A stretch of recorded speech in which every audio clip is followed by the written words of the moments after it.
di pos 2 ya.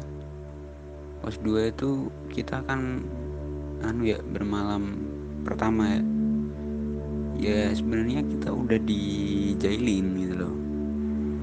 Cuma temanku ya Steve itu kan nyoba buat diskusi sama yang jailin, jangan jailin dulu, kita di sini cuma ibaratnya cuma silaturahmi sowan lah, jadi ya paham itulah yang jailin. Tahu juga yang jailin itu kayak pendatang lah.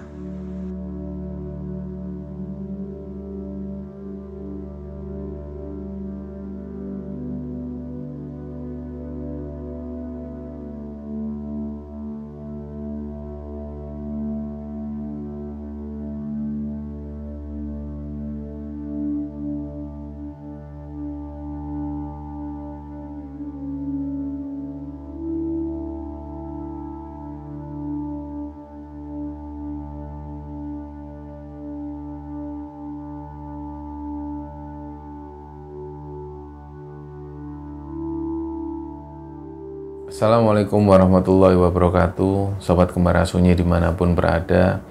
Pada kesempatan kali ini sangat spesial karena kami akan bercerita tentang pendakian ke Gunung Lawu via Ceto, di mana pada pendakian ini tidak hanya dari Kembar Sunyi tapi juga dari tim Samawe Adventure yang diwakili oleh Bang Awe, juga ada Balakarsa.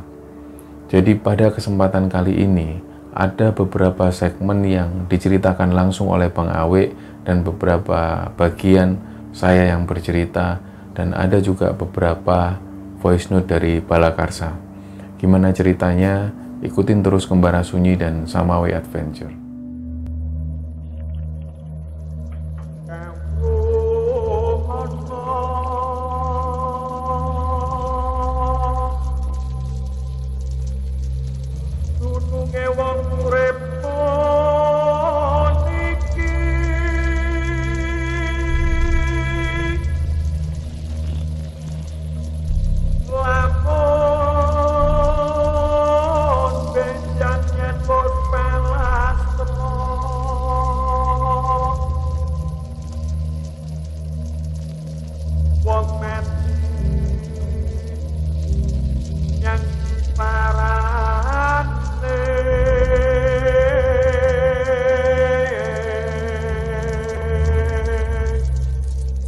Jadi tanggal 27 Januari 2021 kemarin itu kami sempat janjian dengan Bang Awe dari Samawe Adventure untuk melakukan pendakian di Gunung Lawu via Candi Ceto. Jadi malam itu kami dari Surabaya berangkat, aku, Idris, Sigit, sama Sambas yang biasa kami panggil dengan Cakman. Waktu itu kami berangkat malam hari ke Terminal Bungurase, naik bis malam, dan kemudian sampai di daerah Palur itu sekitar subuh hari. Kemudian dari Palur kami lanjutkan perjalanan naik mobil kecil gitu sampai ke posko Candi Ceto. Dan ketika sampai di posko Candi Ceto itu karena pagi hari dan cuaca waktu itu memang berkabut yang jarak pandang sangat tipis sekali. Benar-benar kami merasakan dingin sekali. Dan waktu itu kami langsung menuju ke pos perizinan, pos registrasi. Dan waktu itu tak lihat sepi, nggak ada orang sama sekali. Tapi ada perapian yang masih menyala. Jadi kami di situ untuk menghangatkan diri. Terus aku sempat ngomong ke Idris, coba hubungi Bang Awe. Bang Awe nyampe mana? Ternyata Bang Awe masih di Solo dan akan menuju ke Candi Ceto. Jadi perkiraanku waktu itu mungkin Bang Awe 2 jam lagi baru sampai. Dan kami memutuskan untuk ngeluarin kompor, kami bikin kopi di situ sambil menunggu kedatangan Bang Awe. Nah, sekitar jam setengah 11, kemudian Bang Awe datang, dan ternyata Bang Awe berangkat dari Solo bersama Balakarsa. Jadi kalau teman-teman tahu, Balakarsa itu sering nulis juga di Twitter tentang cerita-cerita horor. dan beberapa ceritanya juga sering diceritakan di channel-channel horor. Waktu itu kami ngobrol asik, saking asiknya kami ngopi-ngopi di pos perizinan itu sampai adzan zuhur. Jadi begitu adzan zuhur, aku langsung putusin, yuk kita naik aja bang sekarang biar nggak terlalu malam dan mumpung cuaca waktu itu belum mendung.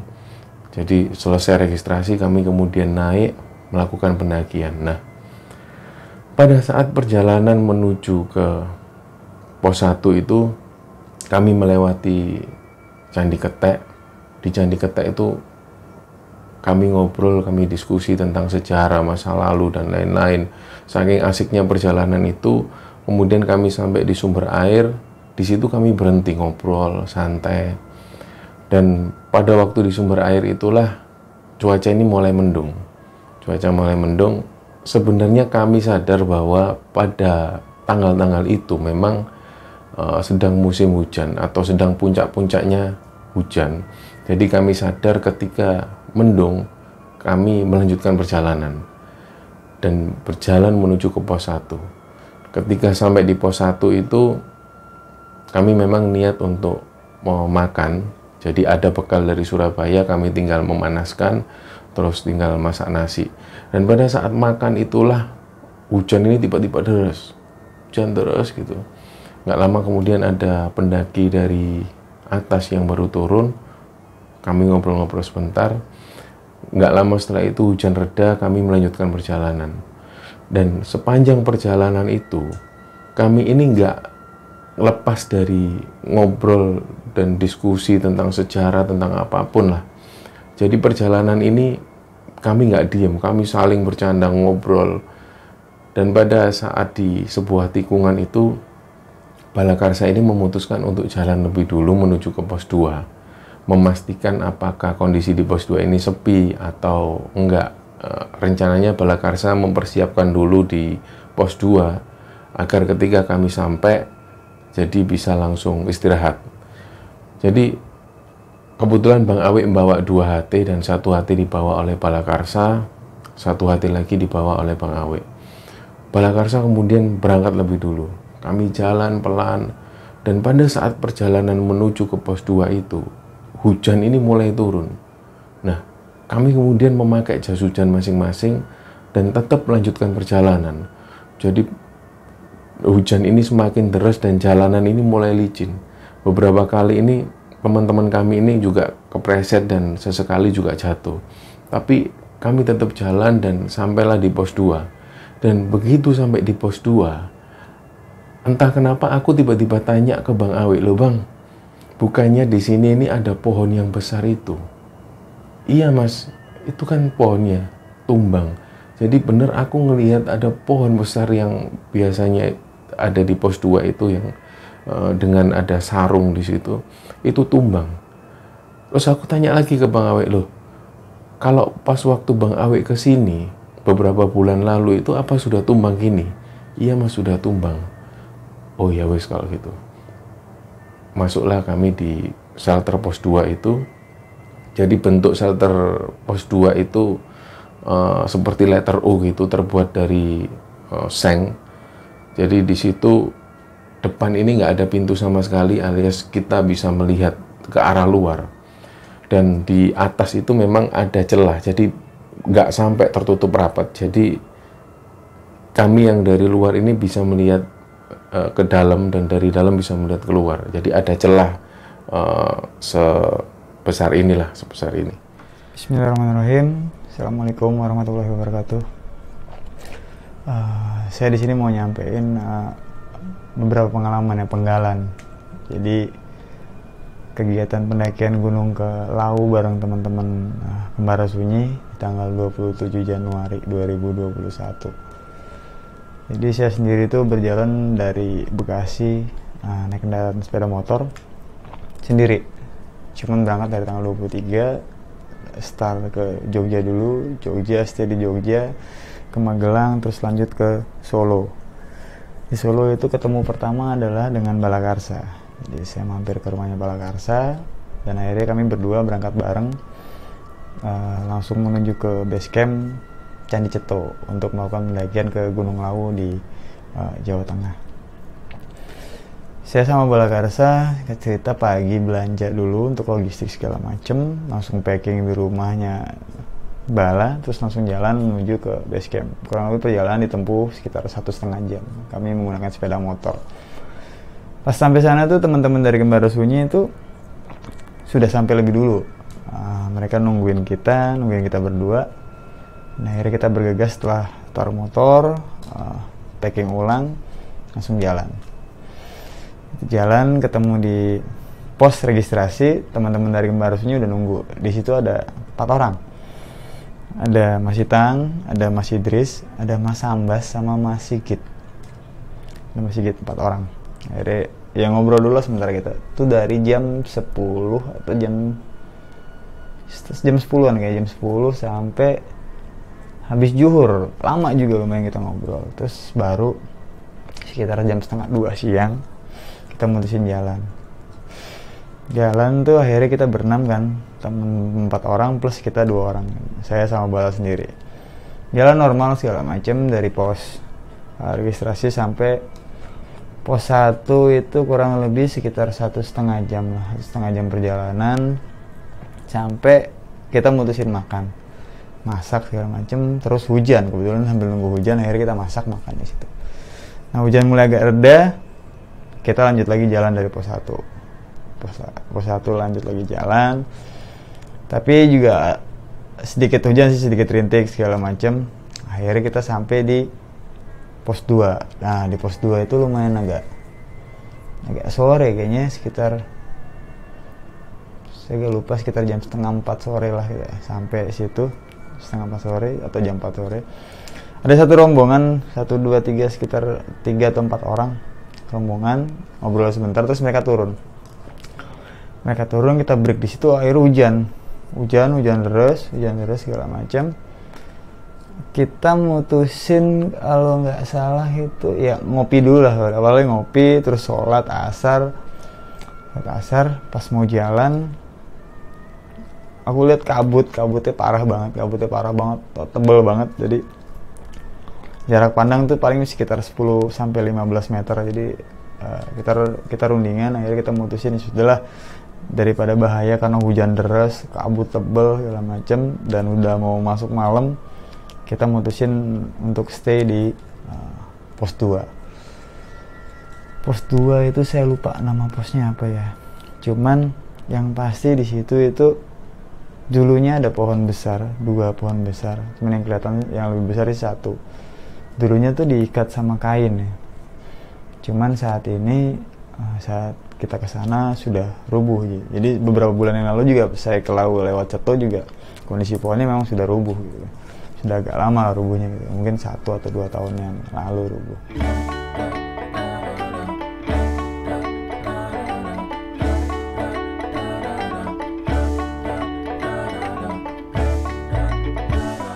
Di Mahameru yang tenang, di atas tanah welirang, itu senyummu. Di kaki gunung Rinjani, di bukit sepi kerinci, itu senyummu. Lihatlah ku berdiri di atas sepi-sepi, menuntut berharap, oh jawaban.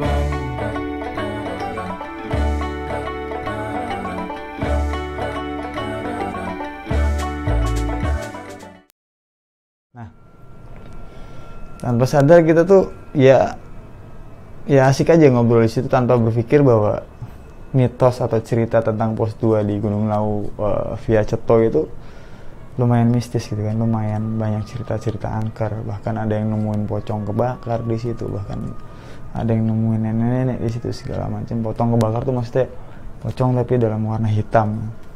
Cuman singkat cerita, karena saya sendiri ada channel YouTube cuman bergerak atau banyak menceritakan horor juga di pendakian. Terus teman-teman dari Kembara Sunyi juga sama, bergerak di YouTube juga banyak menceritakan tentang horor. Balakarsa juga, dia memang tidak intensi YouTube, tapi penulisan atau tulisan-tulisan dia di Twitter itu banyak banget menceritakan tentang horor. Jadi obrolan ringan kita tuh dari mulai ngomongin gimana cara pendakian, terus pokoknya obrolan-obrolan ringan sampai dengan obrolan-obrolan yang sifatnya tadabbur, belajar sedikit-sedikit mengenai pendalaman agama segala macam. Kita bahas secara ringan di situ. Ya tapi karena basicnya horor, akhirnya nyerempet kita ada obrolan horor. Nyerempet ada obrolan horor.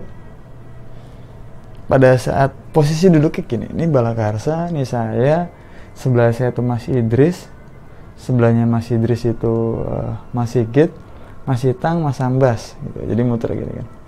Pada saat itu ngomongin horor, di satu titik, di satu waktu itu kita tiba-tiba tuh bareng semua melihat ke sudut kanan atas, set sudut kanan atas, terus langsung seketika itu juga kita diem dan seolah-olah ada yang memberikan instruksi, stop, jangan ngomongin masalah itu. Mungkin ya seperti itu.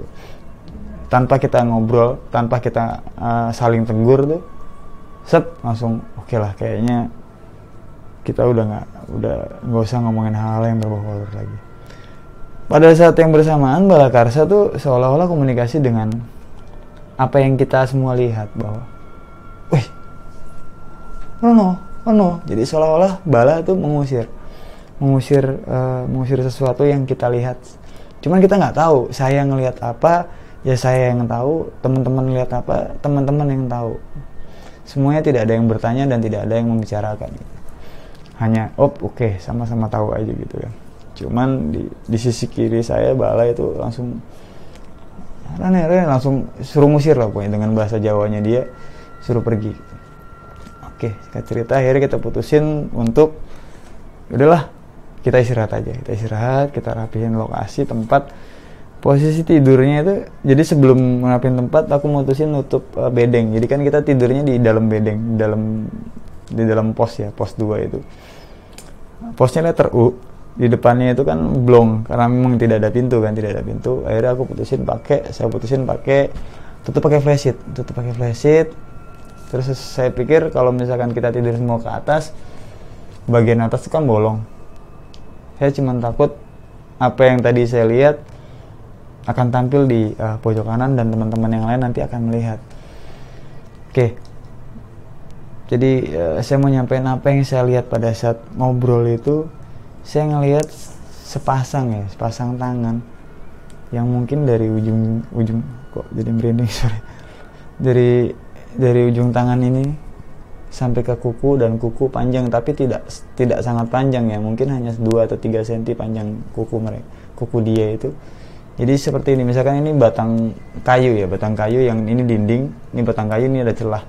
Jadi dari balik celah itu dia begitu tak gitu. Jadi seolah-olah dia berjalan tak kayak gitu. Saya ngelihatnya itu, nggak tahu teman-teman yang lainnya. Nah, saya berpikir celah yang di kanan itu yang ditutupin pakai flashlight, tak tutup atasnya. Cuma yang jadi masalah adalah bagian bawahnya yang terbuka. Jadi flashlight itu menggantung, ada sekitar 30-40 cm lah bagian yang kebuka, karena flashlightnya memang tidak sampai bawah gitu kan.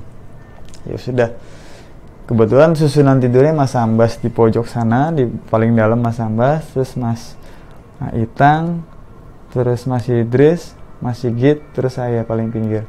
Balakarsa kebetulan tidur pakai hemok di dalam. Nah, saya tuh paling pinggir, kebagian matras. Saya pakai matras aluminium foil itu bagian, cuman posisi tanahnya itu miring gini. Jadi kalau saya tidur terlentang ke atas itu pasti badannya turun ke kanan, miring ke kanan, dan posisi saya miring begini. Mau tidak mau pandangan saya adalah ke luar base camp, arah luar base camp. Kondisi itu masih hujan deras. Hujan itu nggak berhenti sampai besok paginya saya bangun tidur subuh itu masih hujan. Oke. Ada 2 hal yang saya rasain di situ, bukan hanya merasakan ya, saya melihat. Jadi ada sekitar 4 pasang kaki. Cuman 4 pasang kaki itu tidak menggunakan alas kaki, tidak menggunakan sepatu, tidak menggunakan sendal. Mereka ramai jalan terus, cuman tidak ada yang ngobrol, hanya suara jalan aja, deket dari depan shelter tuh deket banget di depan pos, kan banyak akar-akar pohon, kelihatan gitu langkahnya untuk melangkah tek tek tek. Di depan itu kan kita bikinin penampungan air dari trash bag, kita bikin penampungan persis di sebelah penampungan air tuh kelihatan kaki, kayak ada empat pasang kaki lewat, tapi kok mereka nggak ngomong gitu. Tak pikirku gini, tak pikir saya gini, kalau misalkan mereka mungkin mau berhenti, mau istirahat, mungkin mereka nggak istirahat karena shelternya dipakai sama kita. Nah itu alasan kita kenapa kita nggak tutup semua shelternya, itu biar teman-teman pendaki lain yang mau lewat, yang pengen tahu di dalam shelter tuh ada siapa yang tidur, bisa kelihatan dari luar dengan gampang, tidak perlu takut atau tidak perlu bingung siapa di dalam, tidak perlu curiga. Jadi teman-teman pendaki lain bisa langsung melihat. Itu sih tujuannya kenapa nggak ditutup sampai bawah. Nah, tapi kok nggak ada yang nanya, nggak ada yang ngobrol. Bahkan harusnya ya layaknya pendaki itu umumnya itu pada saat kita ketemu shelter pasti alhamdulillah gitu, ternyata kita udah sampai shelter atau apapun lah, ngomong apalah, bertanya apa. Tapi tidak ada pertanyaan, tidak ada ucapan atau pembicaraan dari mereka berempat, lewat gitu aja, hilang. Oke, dari mulai ragu, orang bukan ya sudahlah, positive thinking, orang aja gitu. Tapi setelah itu kurang lebih 2 atau 3 menit dari mereka lewat, yang tadi saya sampaikan, saya ngelihat tangan dari atas begini, tak tak tak tak, dari celah.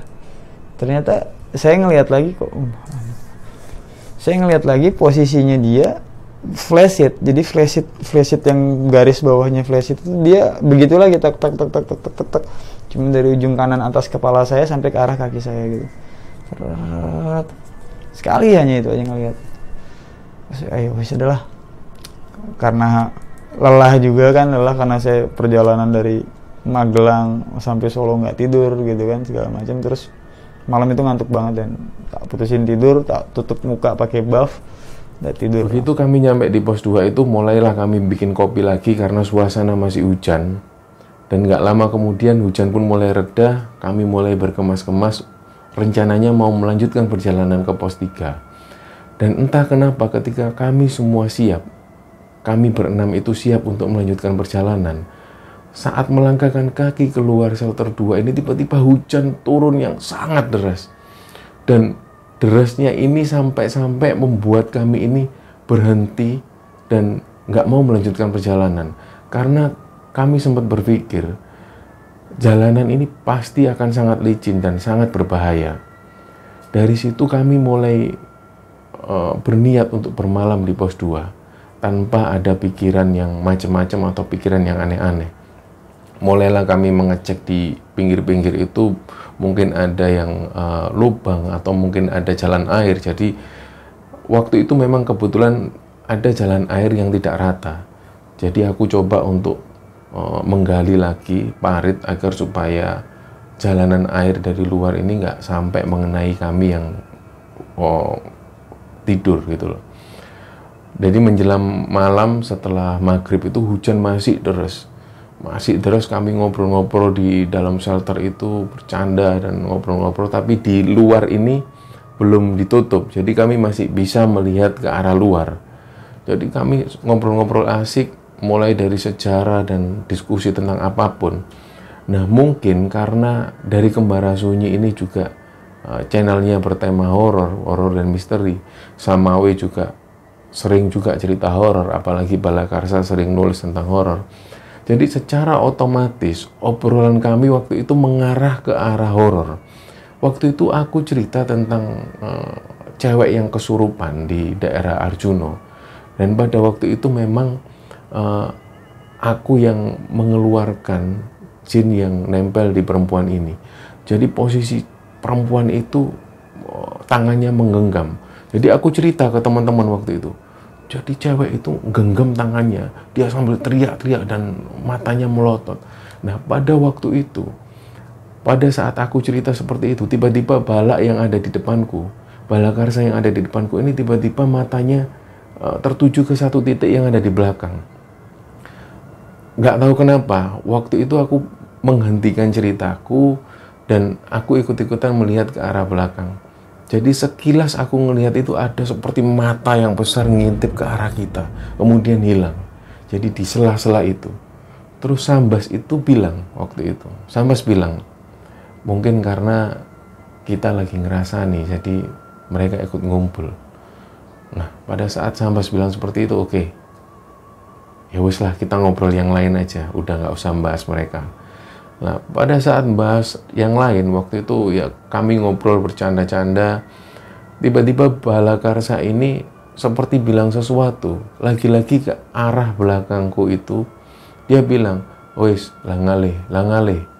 Bala, seingatku Bala bilang seperti itu, jadi seolah untuk mengusir mereka, entah siapa waktu itu. Nah, ketika asik ngobrol dan bercanda, tiba-tiba obrolan ini mengarah lagi ke arah horor lagi. Jadi pada waktu itu, entah Bang Awe, entah Balakarsa itu cerita tentang pocong hitam. Jadi cerita tentang ada pocong yang terbakar, jadi wajahnya hitam yang serem gitu. Dan pada waktu cerita tentang itu, tiba-tiba ada lemparan semacam batu ke arah shelter 2. Karena shelter 2 ini dindingnya terbuat dari seng. Jadi benar-benar keras dang gitu. Lagi-lagi kami semua diam. Dan ya sudahlah, oke. Wes rek, ayo kita tidur aja. Kita istirahat supaya besok pagi kita bisa jalan dengan nyaman. Akhirnya mulailah Bang Awe ini nutup depan itu supaya angin nggak masuk ke dalam. Itu yang pertama. Yang kedua juga supaya pandangan keluar itu nggak terlalu ekstrim. Artinya nggak mungkin kita tidur di situ dengan pandangan yang di luar yang gelap seperti itu, pasti kelihat sesuatu. Akhirnya ditutuplah shelter ini dengan flashlight yang besar. Di luar masih hujan deras dan belum juga berhenti. Waktu itu posisi tidur Bang Awe posisi di pojok luar. Kemudian ada Sigit, Idris, aku, dan Sambas. Nah, si Balakarsa ini di atas dengan gantungan dengan hammock seperti itu. Waktu itu kami mulai istirahat dan nggak ada keanehan apa-apa. Tapi di tengah malam, waktu itu aku pingin buang air kecil. Jadi saat pingin buang air kecil, aku ini agak mikir karena di samping juga nahan dingin. Yang kedua aku juga nahan ngantuk. Jadi ada perasaan untuk besok pagi aja lah buang air kecil. Tapi karena ini kebelet banget, akhirnya mau nggak mau buka sleeping bag dan keluar. Dan waktu itu tak lihat memang masih jam 1. Dan hujan ini masih juga belum reda. Jadi bingung. Yang pertama bingung ambil headlamp, yang kedua nyari payung. Payung memang ada di luar waktu itu. Jadi begitu buka flashlight, ini suasana di luar ini benar-benar mencekam. Pohon-pohon yang tinggi besar di pos 2 itu membuat suasana malam itu benar-benar mencekam. Dan nggak tahu kenapa, sebelum-sebelumnya ketika naik gunung, malam hari maupun apapun di gunung yang lain, ini nggak pernah ada perasaan seperti itu. Tapi entah kenapa di Gunung Lawu, terutama di via Candi Ceto itu ada perasaan takut, ada perasaan untuk ngelihat sekitar yang aneh gitu. Jadi tak putuskan untuk tetap melanjutkan buang air kecil. Jadi pada saat buang air kecil dengan payung itu, aku ngelihat ke arah dalam hutan, dimana pada waktu itu memang benar-benar persis ada sosok putih gitu. Dan sosok putih ini dari kejauhan semakin mendekat. Tapi karena pada waktu itu aku masih posisi buang air kecil, jadi aku coba melihat ke arah lain tanpa melihat ke arah depan. Dan pada saat sudah selesai buang air kecil, sosok putih ini semakin mendekat dan itu ternyata pocong hitam yang menyeramkan, yang wajahnya hitam gosong dengan pakai kafan yang lusuh seperti itu di tengah kondisi hutan atau pos 2 yang gelap itu. Tapi waktu itu aku coba untuk tenang tanpa ada perasaan takut. Aku coba untuk tenang, masuk seperti biasa karena benar-benar jalan itu licin. Jadi aku tenang, tapi aku ngerti bahwa di belakang ini sosok putih ini masih ada di belakangku. Aku nyoba tenang masuk, Kemudian begitu masuk di shelter itu, aku coba tenang lagi, coba baca doa lagi, kemudian melanjutkan tidur.